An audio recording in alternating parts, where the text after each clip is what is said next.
In this Elden Ring video, I'm going to be showing you the best 15 Arcane builds in the game. This is another video in our series where I sort of go through the Arcane builds that I've made over the couple of years that Elden Ring has been out and walk you through the best ones of that bunch and kind of showcase the ways, different styles of play that you can play Arcane builds in Elden Ring. So we'll start with level 50 builds first, kind of showcasing what you might play at the beginning of the game. The first build is the Blood Dragon build. This is a build that has the blood infusion on both dual curved swords that tries to trigger bleeding very rapidly by attacking rapidly, and also, since it has a lot of points in Arcane to help with damage and bleeding, also uses the Dragon Communion Seal to cast early game dragon spells, so you can not only lean into bleeding, but you can also cast dragon spells at will. Kind of a mix of different playstyles. The Dragon Communion Seal is fantastic for Arcane builds, and this kind of allows you to use both of those things together. The next build is the Red Rogue build. This is technically an all-game build. It's a build you can use from the very beginning of the game all the way through the end game and through the expansion. I actually made this just before the expansion. And essentially all we're doing with this build is using the Reduvia weapon and its weapon skill, Reduvia Bloodblade, and leaning into the fact that when you're point blank and connecting with the projectile on the weapon, you're doing lots of damage and lots of blood buildup. So you're able to trigger bleeding very, very easily, doing lots of damage very, very quickly because of the fast attack speed of that weapon skill and its very high blood buildup. You can of course add the Dragon Communion Seal to this build if you want to cast spells as well, but we don't do that in this build just simply to showcase that it's not needed in order for this build to succeed. The next build is the Blackguard build, and effectively this build is kind of an all-game build. It's pretty much from early-ish on in the game through most of the game using the Clinging Bone weapon, which is technically a fist weapon. And what's so deadly about this is it deals physical and magic damage and has arcane scaling on it, and also Life Steel Fist is magic damage, so you can get extra damage from that by putting points into Arcane, which is really good, and this can often one-shot regular enemies or, you know, almost one-shot them in a lot of cases, and it's basically unblockable by most regular enemies, so it's very, very deadly and allows you to get through the game very, very easily, and it also heals you simultaneously, so it's just extremely deadly.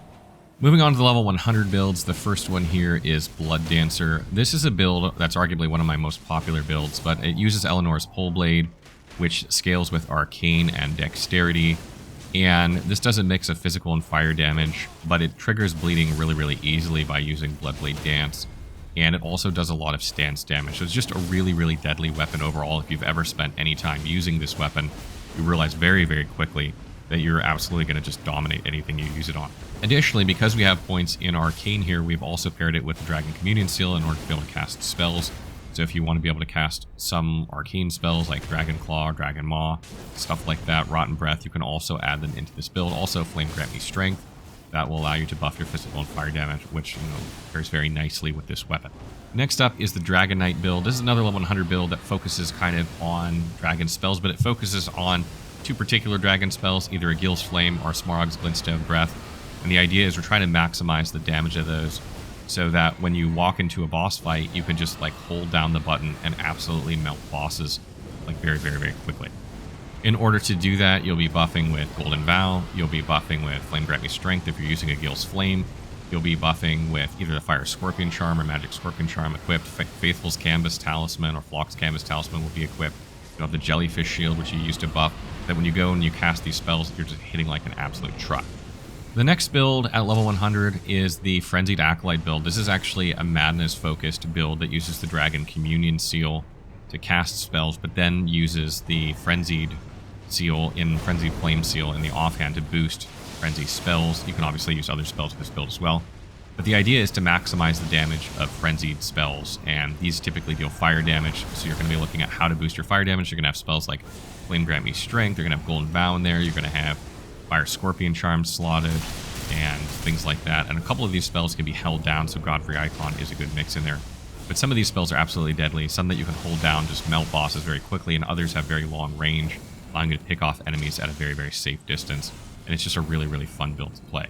So moving on to level 150 builds, the first build is the Sanguine Samurai build. This is a build that, of course, uses the iconic Katana Rivers of Blood and its weapon skill Corpse Piler. This is a very, very simple build, but it's also very, very effective. You're going to lean into Corpse Piler.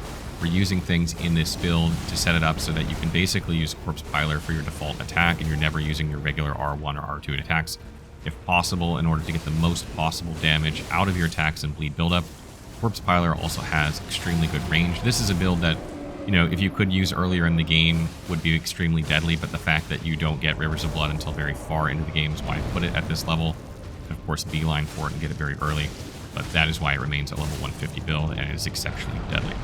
The next build is a Dragon Warrior build, and this is another build that uses dragon spells, big surprise, but kind of the concept of this build compared to those builds is that you're going to be attacking repeatedly with dual weapons, curved sword specifically in this case, in order to build up your attack power with things like Millicent's Prosthesis, Rotten Winged Sword Insignia, etc., so that when you go to cast like Dragon Maw, for instance, it hits like an absolute truck because you have boosted attack power, and that spell will like basically poise through just about any attack. So when you fire it off after you've buffed up all your attack, it's going to be really, really deadly, and that's the concept. So you're going to just kind of like get that spell off, hit a few more times, maybe rip some bleeding off, and then use that spell and kind of just flatten anything. It's kind of like an evolution of the Blood Dragon build, if you will. And then lastly at 150 is the Eochaid Executioner build. This is a build that uses the Murray Executioner sword that scales with strength and arcane that deals some physical and magical damage, but it has a weapon skill in Eochaid's Dancing Blade that is extremely deadly. It can often one-shot bosses or come close to one-shotting bosses and can one-shot most difficult enemies when charged up. And the Greatsword, compared to the Regalia of Eochaid, has a bit longer range, making it a bit easier to use. But because each spin of the corkscrew attack of Eochaid's Dancing Blade will trigger Rotten Winged Sword Insignia, Millicent's Prosthesis, etc., it's gonna get stronger and stronger the further into that attack it goes, dealing massive, massive damage. And so this build is basically just leaning into that weapon skill in order to just deal tons of damage very, very quickly. So moving on to the level 150 plus builds for New Game Plus or for Shadow of the Erdtree. The first build is a Grim Reaper build. This is technically an all-game build. I probably should include this at level 50, but this build essentially uses the Grave Scythe, which you can farm very early in the game, and it uses the Dragon Communion Seal. And what you're going to do with this build is that you're going to buff yourself with Bloodflame Blade, and you're going to use the Stormcaller Ash of War, and you're just going to spin to win on bosses, hitting them repeatedly, building up your attack power with like Rotten Winged Sword Insignia, Millicent's Prosthesis, stuff like that, and just absolutely melting them in seconds in a lot of cases. And then if you come across a boss that's like Bleed Immune, for instance, you can use Poison Armament or, you know, Poison Mist, something like that, in order to trigger poisoning, which will be a little bit harder to kill the boss, but still very, very effective. So next is the Bloody Ballerina build. This is arguably one of my favorite builds. It's so niche. It's one that you probably don't see a lot of people build for, but it uses the Bloody Hellas weapon, which is actually a heavy thrusting sword, and its weapon skill, Dynas Finesse, is amazing. And this is a weapon that builds up bleeding very, very quickly. And the idea is, in order to be able to use Dynas Finesse as your dodge instead of dodge, so that you can iframe through attacks and then follow up with deadly attacks. And the core concept of this build is managing your stamina properly, because Dynas Finesse uses a ton of stamina to pull off regularly. And again, you're going to use stamina to attack, so if you're using lots of stamina to do the weapon skill and then attack, and then lots of stamina to do the weapon skill and then attack, you have to have lots of stamina for this, which is why we have the Green Turtle Talisman. You'd obviously probably replace this with the Two-Headed Turtle Talisman now and the Viridian Amber Medallion. Both of those are in this build because managing your stamina makes this build possible, even though they don't necessarily increase the damage of these skills. And it is absolutely a ton of fun to play. Highly recommend it. Okay, next on our list is the Blood Lancer build. This is the first of our Shadow of the Erdtree builds, and this build uses the new weapon, the Sword Lance. It's kind of a mix of a sword and a lance. Big surprise there. But the claim to fame of this weapon is when you have it set to the Blood Infusion, that it has higher blood buildup than any other heavy thrusting sword. So it's really incredible for bleed buildup. And what we've done is we've put Blood Tax on it, which operates kind of like repeated thrust, but heals you. And then when you compare this or combine this with the Blood-Sucking Crack Tier, which gives you more damage but drains your health, you're basically healing yourself up every time you use this skill, offsetting the negative of that Crack Tier, but getting the boosted damage. And, you know, you're going to have things in there like Rotten Winged Sword Insignia or Millicent's Prosthesis that are boosting your damage. Each repeated hit of Blood Tax, your damage is going to be sky high. When you trigger a bleed buildup or a blood loss on a target, you're going to have Lord of Blood's Exaltation triggering. It's just a very, very deadly build, and it just works really, really well. So the next build is the Bloody Beastclaw build, and this is a build that uses the Beastclaw weapon, which is one of the new weapons from Shadow of the Erdtree, and uses the weapon skill Savage Claws on it, which kind of slashes repeatedly over and over. It has a really good gap closing range, which allows you to start this skill from a safe distance away and then kind of get into range while you're already dealing damage, which is really fantastic in my opinion. And because it attacks so quickly, it allows it to build up bleed on the enemy or boss very, very fast. And it's just really, really fun to use. It's very agile, and I really like this one. I don't think it's quite as effective as the Blood Lancer build in general, but if you're trying to play like a Beastclaw build, this is a really, really fun way to play it. Okay, moving on to the Dragon God build. This is another Shadow of the Erdtree build. The kind of highlight of this build is the Rock Heart item, which you're going to use. That's going to turn you into a dragon. You won't be able to equip armor when using this. It's going to be extremely lightweight, but it's going to boost your Dragon Communion spells by a further 20% when using it. You're going to use the Dragon Communion Seal for obviously similar reasons to get boosted dragon spells. And also going to use the Blue Dancer Charm to be extremely lightweight. Blue Dancer Charm only affects physical damage, so you're going to lean into physical damage spells when playing in dragon form, casting dragon spells. So things like Exite's Decay, Rotten Breath, Dragon Maw, Dragon Claw, those types of spells you're going to be using. And they're going to hit extremely, extremely hard with the way you're set up in this build. And often like 2 Dragon Maws can just finish off a boss. And it's really fun to play. It's extremely deadly, works really well.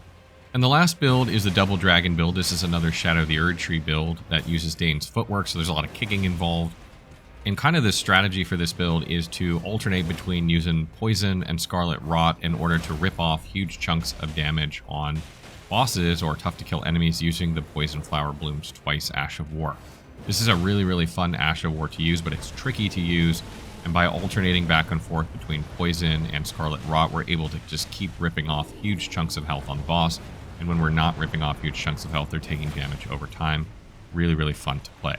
So that wraps up our video on the best 15 Arcane builds in Elden Ring. I hope you guys found this useful. There are a lot of different ways to play Arcane builds in Elden Ring, but I think the primary means that people will be doing are Bleed builds, Dragon builds, Poison builds. Those are typically the ones they use. Other than that, everything else is kind of a bit of an outlier. But there are other ways, like the Eochaid Executioner, for instance, and I wanted to showcase some of those in this video. If you guys have any questions or you have other builds that I didn't mention, please leave them in the comments below.